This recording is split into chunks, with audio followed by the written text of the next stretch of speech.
Assalamualaikum warahmatullahi wabarakatuh.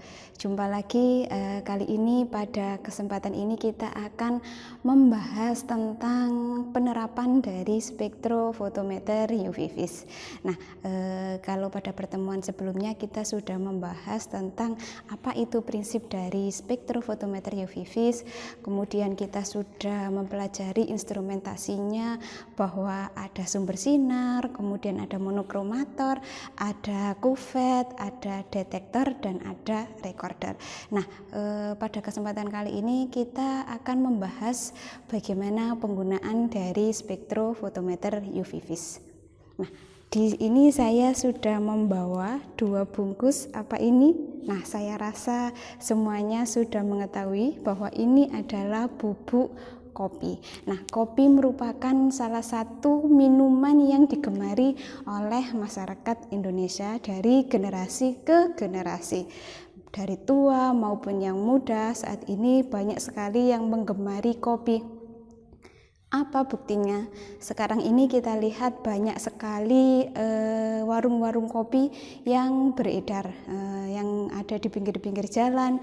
Kemudian ada kafe-kafe yang menyediakan minuman kopi. Nah, bagi para penikmat kopi ini tentunya dalam sehari itu bisa jadi tidak hanya menghabiskan 1 cangkir kopi, tapi bisa 2, 3, bahkan lebih cangkir kopi per hari. Nah, adanya kecanduan di dalam minum kopi ini karena ada senyawa kafein yang ada di dalam kopi yang merupakan senyawa alkaloid. Nah, kafein inilah yang menyebabkan ketergantungan ketika meminumnya dalam jumlah banyak dan rutin. Walaupun efek ketergantungannya ini nanti akan berbeda sekali ketika ketergantungan kepada narkotika. Nah, orang mengkonsumsi kopi ini ternyata memiliki manfaat yang bagus secara farmakologis, diantaranya mampu menstimulasi saraf pusat, mampu menstimulasi otot jantung, kemudian otot-otot polos pada bronkus ini bisa distimulasi oleh yang namanya kafein yang ada di dalam kopi. Nah, tentunya kalau kita mau mengkonsumsi kopi, alangkah baiknya ini tidak berlebihan, karena ternyata kalau kita berlebihan mengkonsumsi kafein dalam kopi ini bisa menyebabkan gugup, kemudian hipertensi, bisa menyebabkan mual, kejang, dan efek negatif yang lainnya. Maka FDA Food Drug Administration itu menyarankan supaya batas standar dari kafein yang kita konsumsi sehari adalah 100 sampai 200 mg per hari. Kalau di Indonesia ini, standar nasional Indonesia memberikan batas maksimum kafein yang kita konsumsi per hari maksimal 150 mg per hari. Artinya ketika kita meminum 1 cangkir kopi yang dalam cangkir kopi itu ada 50 mg per sajian, maka dalam 1 hari maksimal kita boleh minum 3 cangkir kopi. Nah, berbicara mengenai kadar, berbicara mengenai jumlah, itu bagaimana ya kita mengetahui apakah kafein yang ada di dalam kopi itu jumlahnya banyak ataukah sedikit? Nah, ini yang akan kita pelajari pada kesempatan hari ini, yaitu penerapan spektrofotometer UV vis. Salah satu contohnya pada penerapan kafein di dalam kopi. Mungkin di antara kita ada yang bertanya-tanya, sebenarnya bagaimana ya dengan alat spektrofotometer UV vis ini bisa digunakan untuk mengukur kadar kafein dalam kopi.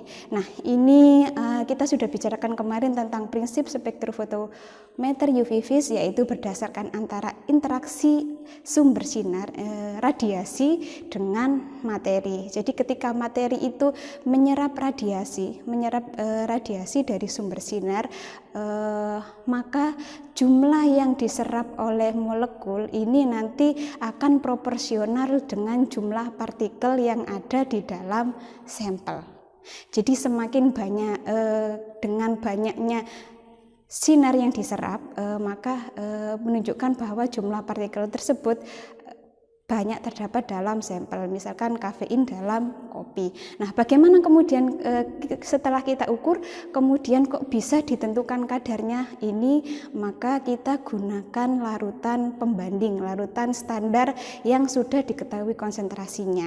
Ketika larutan yang sudah diketahui konsentrasinya itu tadi kita ukur absorbansinya, maka nanti akan dihasilkan kurva standar sehingga kita bisa menentukan konsentrasi dari sampel. Nah, kemudian prinsip yang digunakan dalam analisis kuantitatif yang kemarin yaitu pada hukum Lambert-Beer. Kita ingat kembali di hukum Lambert-Beer itu A sama dengan A kali B kali C, di mana A ini adalah absorbansi,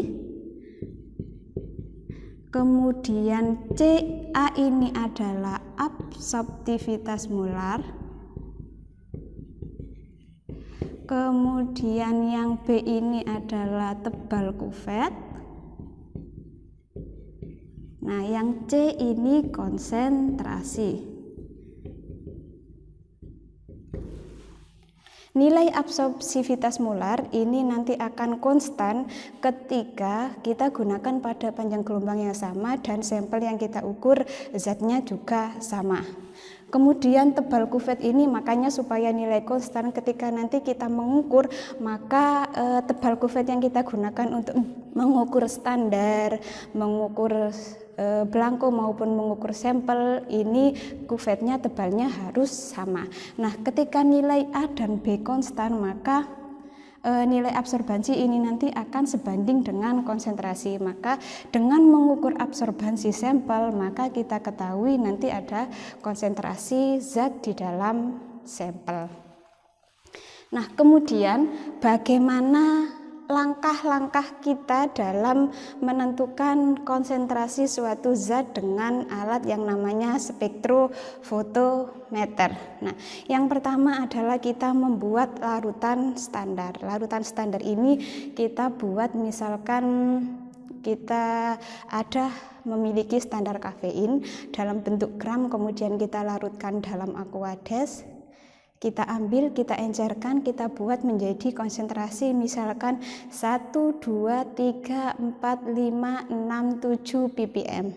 Nah, satuan yang biasanya kita gunakan dalam mengukur absorbansi sampel ini biasanya adalah ppm, yaitu miligram per liter. Nah, yang pertama tadi kita sudah membuat larutan standar. Nah, ketika sudah membuat larutan standar, maka yang selanjutnya adalah kita menentukan panjang gelombang maksimum. Nah, panjang gelombang maksimum ini kita ukur dengan mengambil dari, kita tadi kan sudah membuat 7 standar. Standar 1, 2, 3, 4, 5, 6, 7 ppm misalkan. Nah, ini nanti kita ambil yang tengahnya, ini yang kita gunakan untuk mengukur panjang gelombang maksimum. Caranya kita nyalakan alatnya dinyalakan. Nah, sebelum kita gunakan maka kita diamkan dulu alatnya supaya stabil selama sekitar 15 sampai 30 menit supaya stabil. Nah, kemudian kalau sudah siap kita setting alatnya ke absorbansi. Yang pertama tentu kita harus mengukur belangko dulu. Tadi melarutkannya dengan air, aquades, maka belangko yang kita gunakan adalah aquades. Tujuannya apa? Jadi supaya absorbansi yang terukur ini benar-benar dari sampel, tidak ada pengaruh dari belangko, ya, begitu. Nah, Kemudian, jadi caranya memasukkan belangko dulu, kita nolkan, baru kemudian memasukkan si sampel yang konsentrasinya 4 ppm ini. Nah, caranya kita ukur pada panjang gelombang 200 sampai 400 nanometer. Nah, ini kita buat ring saja. Misalkan kita ukur di panjang gelombang 210, 240, 260 dan seterusnya. Nah, nanti kita akan memperoleh kurva seperti ini. Ini adalah panjang gelombang. Ini kemudian ini adalah absorbansi. Ya, kita kan tadi mencoba misalkan ini 210, ini 220, ini 240, nanti kita akan memperoleh kurva seperti ini. Jadi nanti yang kita cari adalah yang panjang gelombang maksimum. Jadi panjang gelombang maksimum ini ketika absorbansinya maksimum berada di puncak kurva. Nah, misalkan ini kita peroleh, oh ternyata di panjang gelombang 240 nanometer. Maka panjang gelombang ini yang nanti akan kita gunakan untuk mengukur absorbansi standar maupun sampel, ya. Jadi itu langkah yang kedua. Jadi yang pertama tadi pembuatan larutan standar, kemudian yang kedua adalah penentuan panjang gelombang maksimum. Nah, selanjutnya langkah yang ketiga yaitu kita menentukan kurva standar. Kita membuat kurva standar dari mana? Kita kan tadi sudah membuat larutan standar dengan berbagai konsentrasi. Iya, kita membuat standar dengan berbagai konsentrasi. Nah, ini maka nanti kita bisa peroleh, misalkan ini konsentrasi 1, 2, 3, 4, 5, 6, 7 ppm. Nah, kurva standar ini ini adalah konsentrasi dan ini adalah absorbansi. Jadi larutan standar yang kita buat tadi sama seperti kita menentukan panjang gelombang maksimum, kita gunakan belangko dulu, kemudian larutan standar dulu kita ukur, atau kalau misalkan kita menggunakan spektrofotometer yang double beam, ini kita bisa mengukurnya langsung secara bersamaan antara belangko dan sampel atau standar. Nah, tadi misalkan kita sudah dapat panjang gelombangnya 240 nanometer. Ini misalkan ya, ini contoh, bisa jadi nanti ketika pengujian ini tidak di panjang gelombang ini. Nah, ketika kita menguji, kita men-set panjang gelombangnya 240 nanometer, maka nanti kita akan peroleh kurva seperti ini kira-kira.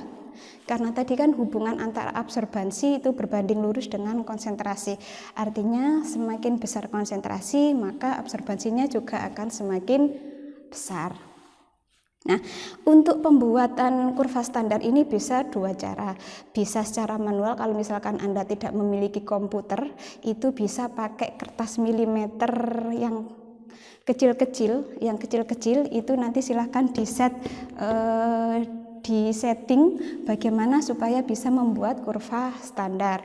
Kemudian misalkan, nah ketika selain dengan yang manual tadi dengan kertas grafik, ini kita bisa menggunakan bantuan dari Microsoft Excel. Jadi kita akan mendapatkan regresi AX plus B.